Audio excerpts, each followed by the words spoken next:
peur de parler en public. Comment oser facilement? Bonjour à toutes et à tous, je suis absolument ravie de vous retrouver pour cette nouvelle vidéo. Bienvenue à toi si tu es nouveau sur ma chaîne, tu vas retrouver ici une quantité de vidéos sur la voix, le développement personnel, des exercices, des échauffements, du mindset, plein de choses que je suis certaine que tu vas adorer découvrir. Donc évidemment, abonne-toi, actionne la cloche et rejoins la communauté. Aujourd'hui, j'aimerais qu'on revienne sur cette peur de parler en public. Je sais que vous êtes beaucoup à avoir cette peur de parler en public. En tout cas, les personnes que nous avons au téléphone pour le bilan vocal nous expriment souvent ça. Et ensuite, en coaching, dans les sessions individuelles, vous êtes beaucoup à me le partager. À me dire, bah oui, en fait, moi, j'aimerais travailler ma voix parce que, j'ose pas parler en public et je veux être sûre de maîtriser les éléments pour maîtriser ma prise de parole et faire en sorte que ma voix, elle parte pas dans tous les sens. Sauf que, et c'est ce que j'explique à mes coachés en séance individuelle, il n'y a pas que les outils de la voix. Il va y avoir tout un conditionnement, toute une compréhension qu'il va impérativement falloir mettre dans l'équation pour faire en sorte que vous puissiez oser. Oser, c'est pas juste une décision. Oser, c'est pas juste se jeter dans l'inconnu. Oser, c'est une construction.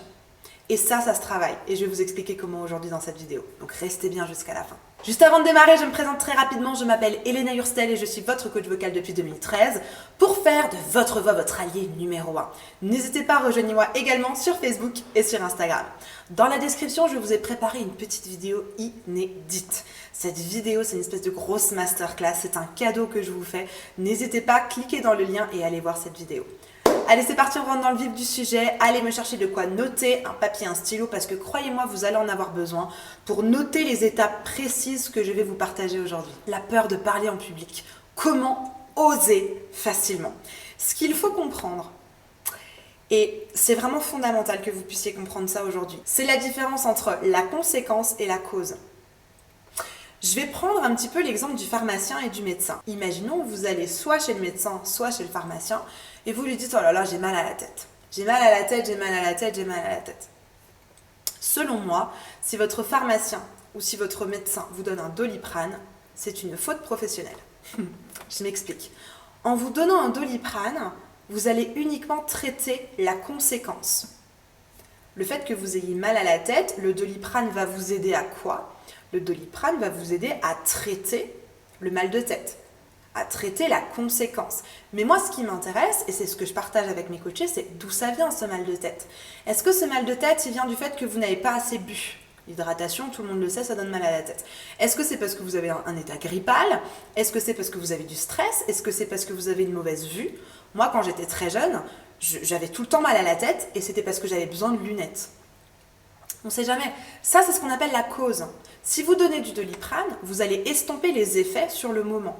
Mais vous n'allez pas traiter la cause. C'est pas avec du Doliprane que sur le long terme, je ne vais plus avoir mal à la tête.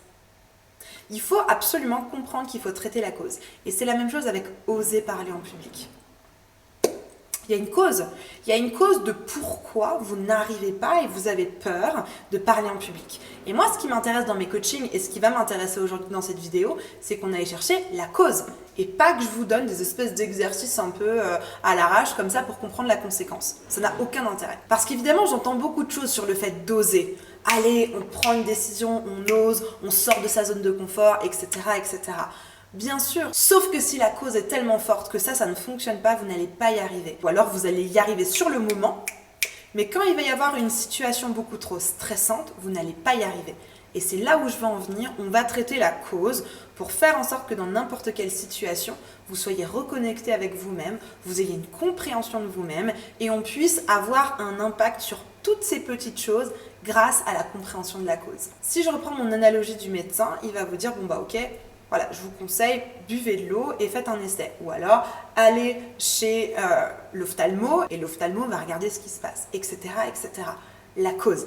Et pas simplement un Doliprane et puis bonne chance, quoi. Ça marche pas comme ça. Pour aller chercher la cause, j'utilise un outil que j'adore qui s'appelle la forteresse. En tout cas, moi, je l'ai appelé comme ça, la forteresse. C'est en fait un endroit dans lequel vous êtes coincé, c'est pour ça que j'aime beaucoup ce terme de forteresse, un endroit dans lequel vous êtes coincé. Et comment vous y êtes coincé dans cet endroit à cause de choses qu'on vous a dites ou à cause de choses que vous avez vécues qui au fur et à mesure ont fermé des murs et vous ont emprisonné dans cet espace-là à cause de mauvaises paroles, de paroles négatives, d'échecs, de désillusions, de découragement, etc. La forteresse, elle peut se mettre à cause de vous, entre guillemets, ou à cause des autres. kiff kiff, la plupart du temps c'est 50-50. L'outil pour aller découvrir cette forteresse, c'est l'outil des 7 pourquoi. Moi j'adore cet exercice des 7 pourquoi. Et il faut comprendre que pour découvrir sa forteresse, il faut partir, très important, partir d'une situation. Par exemple, avec mes coachés, je leur demande toujours en fonction de leurs problématiques. Par exemple, j'avais une coachée qui m'a dit, ben voilà, moi j'arrive pas à chanter sur scène. Ou j'arrive pas à parler sur scène. Une fois qu'on a notre situation idéale, on va se poser la question, pourquoi ? Pourquoi tu n'arrives pas à parler sur scène ? Parce que blablabla. Pourquoi ? Parce que, etc., etc., etc. En faisant cet exercice des 7 pourquoi, vous allez creuser au plus profond d'où est-ce que cette conséquence de je n'arrive pas à parler en public, j'ai peur de parler en public, jusqu'à où elle va et qu'est-ce qu'elle révèle au final comme cause. Vous voyez vraiment la conséquence tout en haut, et plus on va creuser avec les pourquoi, plus on va aller découvrir la cause. Alors évidemment, cet exercice des forteresses, je vous conseille de le faire avec un coach. Ou alors avec une personne extérieure qui va réussir à rebondir et vous poser des questions pour être sûr de rester dans la bonne direction, dans le bon canal et de ne pas partir dans tous les sens. Donc n'hésitez pas à le faire avec un coach. N'hésitez pas, si vous avez déjà un coach, à lui demander de faire cet exercice. Ou si vous voulez qu'on le fasse ensemble, dans la description, il y a un petit lien avec un formulaire. Remplissez-moi le formulaire. On va recevoir ça avec mes équipes et vous proposer un appel de bilan vocal pour qu'on puisse regarder tout ça ensemble et vous proposer un coaching le plus rapidement possible. Donc la première chose très importante, c'est donc la forteresse. La deuxième chose très importante, c'est créer des outils sur mesure. Parce qu'encore une fois, vous allez trouver sur Internet, sur YouTube, dans des livres, etc., une tonne d'outils. C'est génial, bravo, il y a plein d'outils. Maintenant, le problème qu'on va avoir, c'est que ce sont des outils pour tout le monde. Ce ne sont pas des outils pour vous. Il faut vraiment que vous puissiez trouver quel est le bon outil pour vous, quelle est la bonne clé qui va déverrouiller votre problématique. Et ça, encore une fois, alors soit vous avez beaucoup de chance et vous allez trouver un outil sur Internet parmi 40 000 que vous avez écouté qui va faire sens, sinon il faut aussi aller voir un coach. C'est lui qui va avoir la capacité d'analyser votre situation, de vous proposer des outils et de voir lesquels fonctionnent le mieux pour vous. En tout cas, moi, c'est comme ça que je fonctionne avec mes coachés. Et une fois que vous avez plein d'outils, vous allez avoir plein de possibilités, plein de moyens de passer à l'action qui vont être pour vous et sur mesure. Et ça, c'est juste génial. N'hésite pas à liker cette vidéo si elle te plaît et si tu apprends quelque chose. Évidemment, la troisième chose, une fois qu'on a la compréhension, qu'on a les outils, la troisième chose va être de planifier des actions concrètes. C'est-à-dire que, oui, j'ai peur de parler en public. Ok, j'ai compris pourquoi grâce à ma forteresse. Ok, maintenant j'ai des outils sur mesure, soit que je me suis créé moi-même, soit que j'ai créé avec un coach. Super. Sauf que si les outils restent dans la cuisine et que vous ne faites pas de cake avec, ça ne fonctionne pas. Vous avez beau avoir acheté la farine, le chocolat et compagnie, si vous vous dites pas demain matin, 9h, je me fais un cake, il y a toujours autre chose qui arrive. Ah, mais en fait, j'ai bowling, j'ai aquaponie, puis en plus aujourd'hui, il faut payer à la banque. En plus de ça, je suis en retard là dans le boulot, et ça, et ça, et ça, et ça. Vous ne passerez jamais à l'action.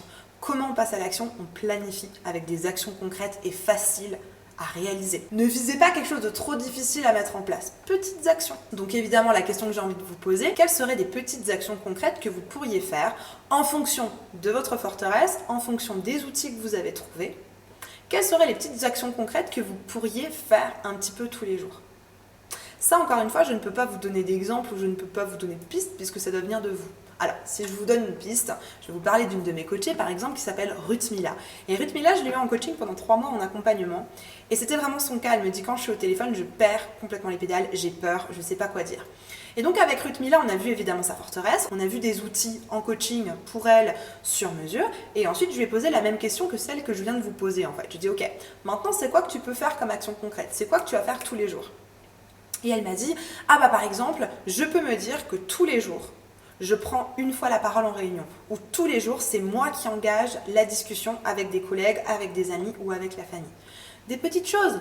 N'allez pas tout de suite caler des trop grosses choses, trop ambitieuses, qui vont vous mettre dans un état de stress. Le stress, j'en ai fait une vidéo, je vous la mets ici. Petit pas par petit pas, action concrète par action concrète. Commencez une semaine, mettez quelques petites actions. Vous faites le bilan en fin de semaine. C'est comme ça que vous allez, au fur et à mesure, prendre confiance et c'est comme ça que vous allez réussir à oser parler en public, tout simplement. Encore une fois, pour ce genre de problématique, je vous invite vraiment à vous faire accompagner. Je sais qu'avec Ruth Mila, on a eu du résultat dès le premier coaching. Voilà, pourquoi ? Parce que je pense qu'en tant que coach, j'ai cet avantage d'être très précise, très minutieuse et très efficace. Ça fait partie de mes valeurs et c'est comme ça que je coach. On a eu des résultats tout de suite dès la première séance. Ne perdez pas votre temps à tourner en rond de vidéo YouTube en vidéo YouTube avec des outils complètement contradictoires. Allez vous faire coacher, vous allez gagner un temps précieux. Je vous mets juste ici une vidéo de comment parler en public. Ça va encore aller un tout petit peu plus loin dans le détail. N'hésitez pas à regarder cette vidéo, c'est une pépite, vous allez encore apprendre plein de choses.